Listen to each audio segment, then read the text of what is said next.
Hi friends, எல்லாருக்கும் வணக்கம். இந்த பதிவில் பேபி பிளான் கேர் தான் பார்க்க போகிறோம். அதாவது நர்சரியில் புதுசாக செடி வாங்கி வைக்கிறாங்க இல்லையா, வாங்கி வச்சு எனக்கு தழுக்கலை, பட்டு போச்சு, அவங்களுக்கு இந்த வீடியோ கண்டிப்பாக பயனுள்ளதாக இருக்கும். அதாவது ஒரு 15 நாளைக்கு முன்னாடி நம்ம 2 முறை செடி வாங்கி பிளான் பண்ணோம். ஒரு முறை நர்சரியில் வாங்குகிற செடி எப்படி பிளான் பண்ணுறதுன்னு ஒரு வீடியோ போட்டிருப்பேன்.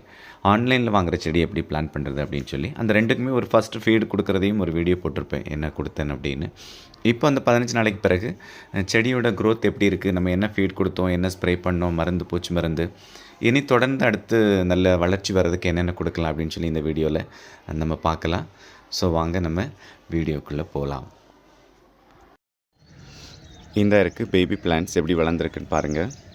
இது ஆப்பிள் ரெட் ரோஸ். இதில் ஒரு பஞ்சஸ் ஆஃப் பூ இருந்தது, அதை கட் பண்ணி விட்டதும் எத்தனை பிரான்ச்சஸ் வந்திருக்கு பாருங்கள், நல்ல ஹெல்த்தியாகவே வந்திருக்கு. இதில் ஒரு பேசில் ஷூட் கூட வருது.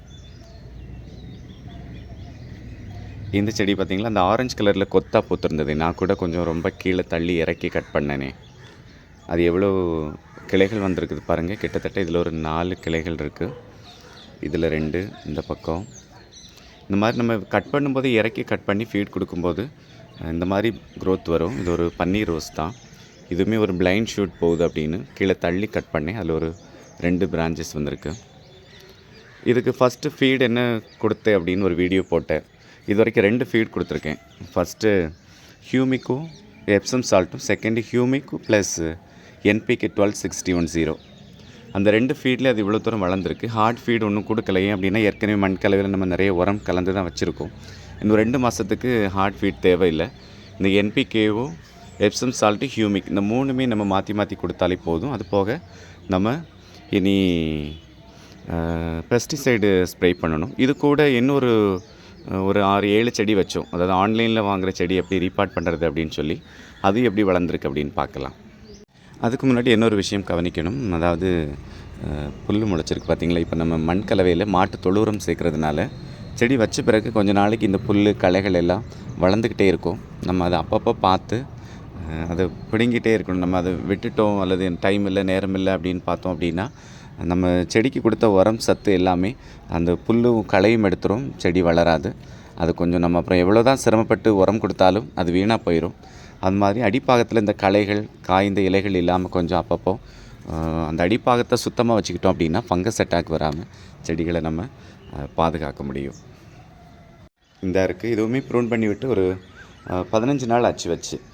எவ்வளோ அழகாக தளிர் வந்திருக்குது பாருங்கள். எவ்வளோ பிரான்ச்சஸ் இருக்குது செழிப்பாக. இதுக்கு 2 முறை நான் பெஸ்டிசைடு ஸ்ப்ரே பண்ணியிருக்கேன். ஃபீடு நான் முதல்ல காட்டின செடி கொடுத்த அதே ஃபீடு தான். பெஸ்டிசைடு நான் எக்ஸோடஸ் தான் ஸ்ப்ரே பண்ணேன். பாருங்கள் எத்தனை பிரான்ச்சஸ் வந்திருக்கு தளன்னு. நான் சொன்னேன் இல்லையா, 1 மாதத்தில் பூத்துரும் அப்படின்னு. இன்னொரு 15 நாளையில் பூத்துரும். இது பேபி பிளான்ட்.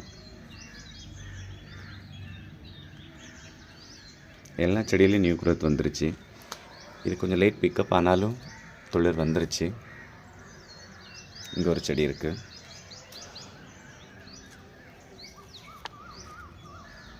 எல்லா செடியிலையும் நியூ க்ரோத் வந்துருச்சு. எவ்வளோ பார்க்குறதுக்கு எவ்வளோ அழகாக இருக்குது பாருங்கள். நான் சொன்னேன் இல்லையா, அந்த ஃபஸ்ட் ஃபீட் கொடுக்கும்போது அந்த வீடியோவில் சொல்லியிருப்பேன், நர்சரியில் வாங்கும்போது பூ இருந்து நான் வச்ச பிறகு தழுக்கலை அப்படின்னு. நீங்கள் இந்த ஃபீட் கொடுத்தா தழுக்கலைன்னு சொல்லவே முடியாது, கண்டிப்பாக தழுத்துரும்னு. இங்கே ஒரு பேசில் ஷூட் கூட வந்திருக்கு. செடி பார்க்குறதுக்கு எவ்வளோ புஷியாக இருக்குது. ரொம்ப கவனம் கொடுக்கணுங்க. ரோஜா செடி மட்டும் நம்ம கேர் பண்ணலை அப்படின்னா வரவே வராது. கேர் பண்ணோன்னா வரல அப்படின்னு சொல்லவே முடியாது, அந்த அளவுக்கு பெர்ஃபார்ம் பண்ணும். இதில் கொஞ்சம் லீஃப்லாம் கொஞ்சம் வெளிர்ன மாதிரி இருக்கு இல்லையா, இது ஒருவேளை நியூட்ரிஷன் டெஃபிஷியன்சி அப்படின்னு சொல்லி நேற்று இதுக்கு மைக்ரோ நியூட்ரியன்ட் ஸ்ப்ரே பண்ணேன். அது என்ன அப்படின்னு உங்களுக்கு நான் பிக்சர் ஆட் பண்ணி நீங்கள் அதை பார்த்தாலே தெரியும். 1 லிட்டருக்கு 2 கிராம். அந்த டப்பாவில் 4 கிராம் போட்டிருந்தாங்க. 4 கிராம் நம்ம கொடுத்தோம் அப்படின்னா செடி லீஃப்லாம் வீணாயிரும். 2 கிராம்லேருந்து தொடங்கினேன். அதுவும் நீங்கள் வாய்ப்பு இருந்தால் வாங்கி ட்ரை பண்ணி பாருங்கள். இது மாதிரி அழகாக வரும். அடுத்தடுத்து இதுக்கு என்ன செய்யலாம், இது நீ பூக்கும்போது நான் உங்களுக்கு காட்டுறேன், நீங்களே ஆச்சரியப்படுவீங்க. மருந்து தெளிக்கிறது அப்படின்னு சொல்லும்போது ஒரு விஷயம் கவனிக்கணும். இது எல்லாமே சின்ன செடிகள், பேபி பிளான்ட், அதாவது சின்ன குழந்தை மாதிரி. இதுக்கு நம்ம ஸ்ப்ரே பண்ணுறது ரொம்ப கெமிக்கல் கொடுத்தோம் அப்படின்னா செடி வீணாகும். இன்னொன்று நாள் ஆக வளர டோசேஜ் அதிகமாக கொடுத்தா தான் அது சஸ்டெயின் ஆகும். செடி வளர்க்குறது ரொம்ப கஷ்டமாயிரும். அதனால் முடிஞ்ச வரைக்கும் ஆர்கானிக் கொடுக்குறது நல்லது. எக்ஸோடஸ் அது மாதிரி நான் லாஸ்ட்டு வீடியோலேயே நான் சொல்லியிருப்பேன். அது கொடுக்கும்போதே நார்மலாக கண்ட்ரோல் ஆகும். சில சமயம் நம்ம எதிர்பாராத அளவுக்கு ட்ரிப்ஸ் அட்டாக்லாம் ரொம்ப அதிகமாயிரும். செடியே மூடிடும், கரிச்சு விட்டுரும் ஃபுல்லாகவே. அந்த மாதிரி சமயத்தில் வேறு வாய்ப்பே இல்லை. இப்போ சொல்லுவாங்கல்ல, நீங்கள் நாட்டு வைத்தியத்தை பார்க்குறது நல்லது, சித்தாவில் பாருங்கள், ஆயுர்வேதாவில் பாருங்கள். ஆனால் ஆக்சிடெண்ட் ஆனால் நம்ம அலோபதி தான் போகணும், வேறு வழி இல்லை. அது மாதிரி தான் பெஸ்ட் அட்டாக் அதிகமாகிறதுங்கிறது ஆக்சிடெண்ட் மாதிரி தான். அந்த சமயத்தில் நம்ம இமிடாக்ளோப்ரிட், ஃபிப்ரோனில் அது மாதிரி ஹெவி டோசேஜ் கொடுத்து தான் நம்ம அதை சரி பண்ண முடியும். ஆனால் முடிஞ்ச வரைக்கும் தொடக்கத்தில் இனிஷியல் ஸ்டேஜில் நம்ம ஆர்கானிக் பெஸ்டிசைட் கொடுத்து செடியை வளர்க்குறது நல்லது. நான் அப்படித்தான் என்னோடய செடிக்கு கொடுக்குறேன். நீங்களும் முயற்சி செய்து பாருங்கள். நான் என்கிட்ட இருக்கிற பெரிய செடிகள், அதாவது 2 வருஷம் 3 வருஷம் 3.5 வருஷம் ஆன செடிகள் கூட இருக்குது. அந்த செடிகளுக்கு நான் கெமிக்கல் கலந்து தான் கொடுக்குறேன். அதுக்கு பூச்சி தாக்குதல் அதிகமாக வரும்போது வேறு வழி இல்லை. அப்போது அந்த கெமிக்கல் பெஸ்டிசைட் கூட என்ன ஸ்ப்ரே பண்ணுறதுன்னு ஒரு வீடியோவை நான் போட்டிருக்கிறேன். உங்களுக்கு டவுட் இருந்ததுன்னா என்னுடைய சேனலில் ஒரு முறை நீங்கள் ரெஃபர் பண்ணி பார்த்துக்கலாம். அடுத்தடுத்து இந்த செடிகளுக்கு என்ன ஃபீட் கொடுக்கறது, எப்படி நிறைய பூக்கள் பூக்க வைக்கிறது அப்படின்னு சொல்லி அப்டேட் பண்ணுறேன். ஸோ தொடர்ந்து நம்முடைய சேனலை பாருங்கள், லைக் பண்ணுங்கள், ஷேர் பண்ணுங்கள், சப்ஸ்கிரைப் பண்ணுங்கள். தேங்க்யூ.